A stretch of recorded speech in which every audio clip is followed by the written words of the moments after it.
Do you need to replace the solid-state drive on your Dell Latitude 5440? Well, I'm going to show you how. Also, you can click the link on the top right of the screen to find this part or tools or additional help on our website, including step-by-step written tutorials with detailed images. And now let's get into it. Okay, real quick, ESD or electrostatic discharge is the buildup of static electricity on a person's body. To prevent this, you can use an ESD wrist strap as well as an ESD mat. First, unscrew the bottom base cover.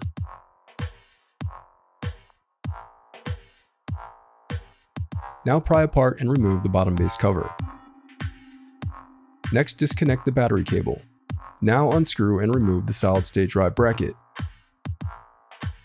Then slide out the solid-state drive.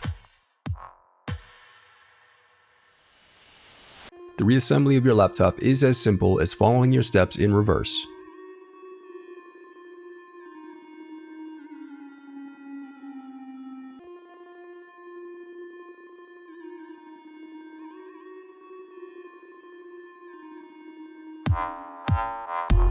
If you still need help, you can visit partspeople.com and view printable DIY instructions to help you along the way. We also have playlists of thousands of Dell tutorials for hundreds of different models, so keep checking back.